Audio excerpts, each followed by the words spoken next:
شام کو تیار ہو جانا، لڑکے والے تمہیں دیکھنے کے لیے آ رہے ہیں۔ بھابی جان یہ کہتے ہوئے سختی سے اس کے ہاتھ سے ہمنا کو چھین کر باہر نکل گئیں۔ وہ اپنے خالی ہاتھوں کو دیکھ کر بری طرح سسک اٹھی۔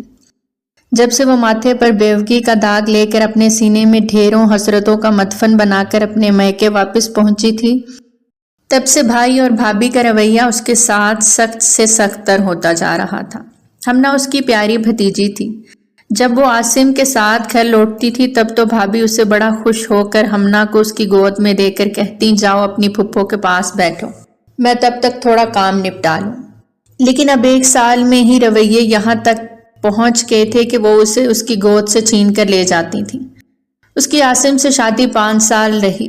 دونوں نے طرح طرح کے ڈاکٹر بدل کر دیکھے لیکن خدا نے انہیں اولاد کی نعمت نہ دی۔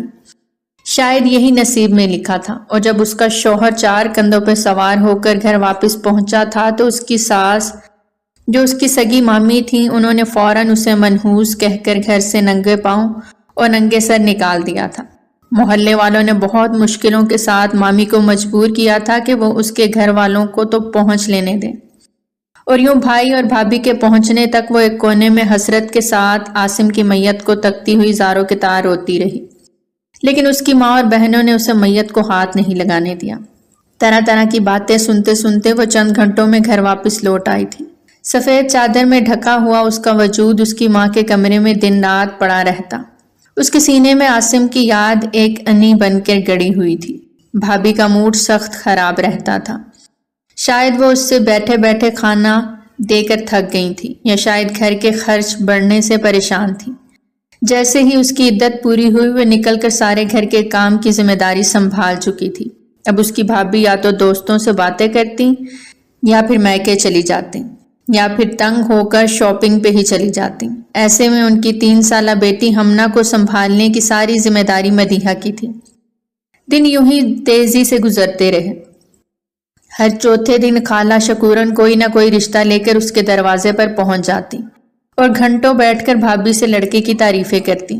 بھابی ہر دوسرے لڑکے کو پسند کر کے انہیں گھر بلا لیتی تھی، اور جب وہ لڑکا مدیحہ کے سامنے پہنچتا تو مدیحہ یہ دیکھ کر حیران رہ جاتی کہ 55 سال سے زائد عمر کے لڑکوں کو بھی بیوی خوبصورت، پڑھی لکھی اور کنواری چاہیے۔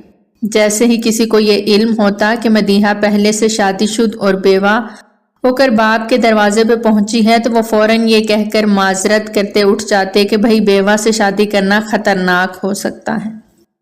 وہ بار بار بھائی اور بھابی سے کہہ رہی تھی کہ اسے دوسری شادی نہیں کرنی، اور وہ کسی بھی اسکول میں پرائیویٹ ٹیچنگ کر کے اپنا خرچ چلا لے گی۔ بھائی تو کچھ محبت سے اسے سمجھاتے کہ بیٹا دیکھو ساری عمر تنہا کیسے گزرے گی، اور میں چاہتا ہوں کہ تم اپنی زندگی واپس سے شروع کرو، اور زندگی کسی ایک کے چلے جانے سے رکتی نہیں۔ اپنے اندر حوصلہ پیدا کرو۔ نہ جانے کتنی لڑکیاں اس صورتحال سے گزر کر ایک نئی زندگی شروع کر چکی ہیں۔ میں کچھ دیر بیٹھ کر ان ساری باتوں پر غور کرتی رہی اور پھر ایک ٹھنڈی سانس لے کر کمرے سے باہر نکل گئی، کیونکہ اگر شام کو مہمانوں کو بلایا گیا ہے تو یقیناً گھر کی بھی اچھی صاف صفائی کی ضرورت ہوگی، اور پھر کچن میں ڈھیروں لوازمات تیار کرنے کے لیے بھی میری ہی ضرورت پڑے گی۔ پھر بعد میں ہمیشہ کی طرح بھابی نے 10 منٹ پہلے بھائی کے سامنے ڈانٹنا ہی تھا کہ تمہیں صبح کہا تھا تیار ہونے کو، اب تک تم اسی حلیے میں گھوم رہی ہو۔ میں نے جلدی سے جا کر موٹر میں پائپ لگایا اور صحن کو دھونا شروع کر دیا۔ خدا بخش چاچا جلدی جلدی کچن کی طرف جا رہے تھے۔ ان کے ہاتھ میں ایک بڑا شاپر تھا۔ میں سمجھ گئی کہ شام کے کھانے کی تیاری کے لیے بھابی نے بازار سے سامان منگوایا ہے۔ کمروں کی صفائی میں صبح صبح ہی کر چکی تھی۔ ڈائننگ روم اور ڈرائنگ روم کی حالت کو سدھارا اور میں چپ چاپ جا کر کچن میں گھس گئی۔ یہ بھی غنیمت تھا کہ خدا بخش چاچا گھر میں موجود تھے۔ وہ کچن میں اور باہر کے کاموں میں میری تھوڑی بہت مدد کروا دیتے تھے۔ یہ ہمارے گھر کے سب سے پرانے ملازم تھے۔ بھابی بہت بار کوشش کر چکی تھی کہ جیسے ہی میں گھر واپس آئی تھی خدا بخش چچا کو نوکری سے جواب دے دیں، لیکن بھائی ہر بار ان کے راستے میں رکاوٹ بن کر کھڑے ہو جاتے تھے۔ کیونکہ ابا کے بعد اماں نے ہمیں جس طرح سے پالا تھا، خدا بخش چچا نے کسی سگے بھائی کی طرح میری ماں کا ساتھ دیا تھا، اور اس کے بعد بھی اب تک وہ ایک نوکر کی حیثیت سے نہیں، گھر کے فرد کی حیثیت سے گھر کی بھلائی سوچتے تھے۔ اماں نے جاتے جاتے بھی بھائی کو یہی نصیحت کی تھی کہ خدا بخش چچا کا کوئی نہیں ہے، اسے اپنے گھر سے دور مت کرنا۔ قورمے کے لیے ڈھیروں پیاز کاٹتے ہوئے میری آنکھیں پانیوں سے بھر گئیں اور میں بہانے بہانے سے اپنے دل کا بوجھ ہلکا کر رہی تھی۔ میں خدا بخش چچا کے سامنے رو کر انہیں تکلیف نہیں پہنچانا چاہتی تھی، کیونکہ وہ بھابھی کا رویہ اور بھائی کی لاتعلقی سے سب کچھ دیکھ کر دل ہی دل میں کڑتے رہتے تھے، اور اگر کبھی کبھی بھائی کو سمجھانے لگتے تو بھائی بڑے خوبصورت انداز میں انہیں یہ کہہ کر خاموش کروا دیتے تھے کہ چچا بڑھاپے میں آپ کہاں جائیں گے، اس لیے بہتر یہی ہے کہ میری طرح خاموشی سے صالحہ بیگم کے سامنے چپ چاپ رہیں۔ میں حسرت سے سوچ رہی تھی کہ امی صالحہ بھابھی کو کس قدر مان سے چاو سے بیا کر گھر میں لائی تھیں۔ بھائی کی شادی میری شادی سے 6 ماہ پہلے ہوئی تھی۔ میں نے بھاگ بھاگ کے بھابھی کے لیے ہر چیز کی تیاری یوں کی تھی جیسے میری بھابھی نہیں گھر کی ملکہ کو لایا جا رہا ہو۔ شادی کے بعد کئی ماہ تک میں نے بھابھی کو پانی بھی خود اپنے ہاتھ سے ڈال کر دیا تھا۔ ان کے کامدار کپڑوں کو ہاتھ سے دھونا اور پھر استری کر کے الماری میں ہینگ کرنا، ان کے جوتے، ان کے پرسوں کو صفائی کے ساتھ سلیقے کے ساتھ رکھنا، صاف کرنا۔ ہر ہفتے جب ان کی بہنیں اور ان کی ماں ہمارے گھر پہ آتی تھی تب میں بھابھی کو ہمیشہ ان کے پاس بیٹھنے کا کہہ کر خود کچن میں گھس کر گھنٹوں ان کے لیے کھانے پینے کی تیاری کیا کرتی تھی۔ پر اب ماں کے مرنے کے بعد میری حالت میرے ہی گھر میں کسی فالتو بیکار سامان جیسی ہو کر رہ گئی تھی۔ پیاز کاٹتے کاٹتے اچانک میری چھری میری انگلی پہ جا لگی، میرے منہ سے ایک دم سی کی آواز نکلی اور خدا بخش چچا بھاگ کر میرے پاس پہنچے۔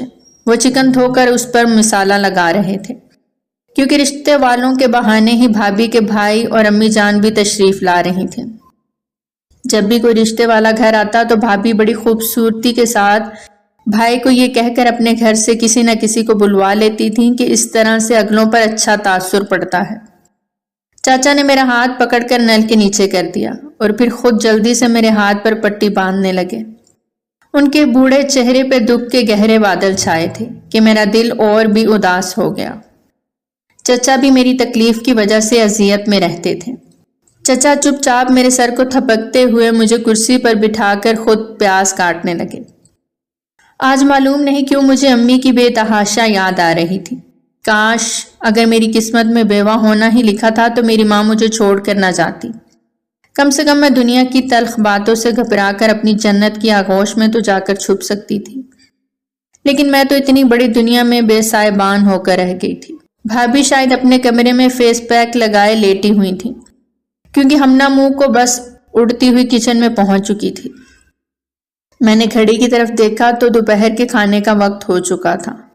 بھابھی نے چاولوں کی تیاری اور شامی کباب تلنے کا حکم دیا تھا کہ دن میں کچھ ہلکا پھلکا کھا کر رات کا پرتکلف کھانا سکون سے کھایا جا سکے گا۔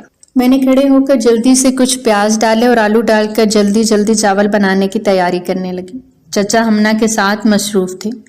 میں نے انہیں بھی چائے اور چپس بنا کر دے دی تاکہ وہ بھی کھانا بننے تک بھوک سے پریشان نہ ہو۔ چچا نے بہت شفقت سے مجھے کہا، مدیحہ بیٹا پریشان مت ہو، میں ہر نماز میں یہی دعا کرتا ہوں کہ بھابھی جان کے جانے کے بعد تم جس قدر پریشان ہو گئی ہو خدا تمہارے لیے جلد سے جلد کوئی نیک وسیلہ بنا دے اور تم بھی میرے سامنے ہی اپنے گھر چلی جاؤ تاکہ میں بھی سکون سے کوئی ٹھکانہ تلاش کر سکوں۔ بیٹا میں روز روز کے تانوں اور دھمکیوں سے پریشان ہو گیا ہوں۔ صفدر میاں بار بار کہتے ہیں کہ اب میری عمر نوکری کی نہیں رہی اور وہ خدا ترسی کے سبب مجھے برداشت کر رہے ہیں۔ میں نے ایک دم تڑپ کر چچا کی طرف دیکھا۔ ان کی سفید داڑھی آنسوؤں سے بھیگ رہی تھی۔ میں نے ان کو حوصلہ دیا اور وہ چپ چاپ ہمنا کو اٹھائے ہوئے باہر چلے گئے۔ میں سوچنے لگی صفدر بھائی کس قدر بدل چکے ہیں۔ بھائی دوپہر کے کھانے پر ہی گھر پہنچ گئے تھے۔ بھابھی نے کھانا کھانے سے پہلے کچن کا جائزہ لیا، 1-2 ہدایات اور جاری کی اور سکون کے ساتھ بھائی کے ساتھ بیٹھ کر کھانا کھانے لگی، اور پھر وہ دونوں اپنے کمرے میں چلے گئے۔ میں نے کچن سمیٹا، کھانا بنانا شروع کر دیا۔ میرا ارادہ تھا کہ سب کچھ تیار ہونے کے بعد ہی جا کر نہا دھو کر کوئی سادہ سا سوٹ پہن کر آ جاؤں گی، کیونکہ ایک بار بھابھی کی امی نے ضد کر کے مجھے تھوڑا شوق لباس پہنا کر مہمانوں کے سامنے بٹھا دیا تھا تو وہ عورت کانوں کو ہاتھ لگاتی ہوئی توبہ استغفار کرتی ہوئی واپس چلی گئی تھی۔ کیسی بے حیا عورت ہے، بیوہ ہو کر بھی سج دھج کر رشتے والوں کے سامنے بیٹھ گئی۔ میرے اب تک کے سارے ہی تجربات تلخ رہے تھے۔ میں نے تلخی سے مسکرا کر سوچا، اور جلدی سے بریانی کو دم لگا دیا۔ دیکھتے ہی دیکھتے 2 گھنٹے لگ گئے تھے۔ سب سے پہلے کھیر بنا کر فریج میں رکھی تھی تاکہ ٹھنڈی ہو کر مہمانوں کے سامنے پیش کی جا سکے۔ مزے کی بات یہ تھی کہ کھانا رشتے والوں کے لیے بنا تھا، لیکن ساری ڈشز بھابھی کے بھائی اور امی کی فرمائش پہ بن رہی تھیں۔ 7 بجنے والے تھے۔ میں جلدی جلدی کمرے کی طرف بھاگی اور خدا بخش چچا سے کہہ کر گئی کہ وہ کچن کا تھوڑا دھیان رکھیں۔ انہوں نے مجھے سلاد بنانے سے منع کیا تھا کہ وہ میں خود بنا لوں گا۔ بھائی گھر تھے، اس لیے آج بھابھی نے ہمنا کو تیار کرنے کی ذمہ داری اب تک مجھ پر نہیں ڈالی تھی۔ یہ بھی خدا کا شکر تھا۔ میں نے الماری کھولی تو اس میں سامنے ہی وہ سوٹ ٹنگا نظر آیا جو میں نے عدت پوری کر کے پہنا تھا۔ یہ سوٹ میری پھپھو میرے لیے لائی تھی۔ ہلکا ٹی پنک کلر کا دھاگے کی کڑھائی کا بنا ہوا بہت سوبر سا جوڑا تھا، اور شکر تھا کہ استری کر کے ہی رکھا ہوا تھا، اس لیے میں فوراً نہانے چلی گئی۔ میں نے اپنے لمبے بال ہیئر ڈرائر سے جلدی جلدی خشک کیے اور ان کی سادہ چوٹی بنا لی۔ میں نے جان بوجھ کر اس سوٹ کے ساتھ کا دوپٹہ نہیں لیا، بلکہ سفید دوپٹہ اوڑھ کر صرف کاجل لگایا تھا۔ میں نے اپنا کمرہ بھی جلدی جلدی ٹھیک کر دیا، کیونکہ کچھ مہمان عورتیں بہانے سے میرا کمرہ دیکھنے کی بھی ضد کرتی تھیں۔ اس کمرے میں میری اور میری اماں کی یادیں تھیں، اور کچھ چیزیں جو سسرال سے میں اپنے ساتھ لائی تھی۔ بھابھی کے منع کرنے کے باوجود میں نے اپنی اور عاصم کی شادی کی تصویر اب تک دیوار پہ لگا رکھی تھی، کیونکہ تنہائی میں ہمیشہ اس تصویر سے یہی گلے شکوے کرتی تھی کہ انہیں اتنی جلدی کیوں تھی مجھے چھوڑ کر جانے کی۔ میں جیسے ہی دروازے پہ پہنچی مجھے لگا مجھے عاصم نے پکارا ہو۔ میں نے تڑپ کر پیچھے دیکھا، وہ اپنی تصویر سے ہی دکھی نظروں سے مجھے دیکھ رہے تھے۔ میں نے تڑپ کر اپنے سینے پہ ہاتھ رکھ لیا۔ میں دیہا جا رہی ہوں مجھے چھوڑ کر؟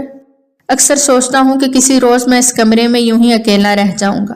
تمہیں تو پھر اتنی اجازت بھی نہیں ہوگی نا کہ تم میری تصویر سے ہی باتیں کر سکو، اور پھر کسی روز صالحہ بھابھی مجھے اتار کر یا تو باہر پھینک دیں گی یا پھر اسٹور میں رکھ دیں گی۔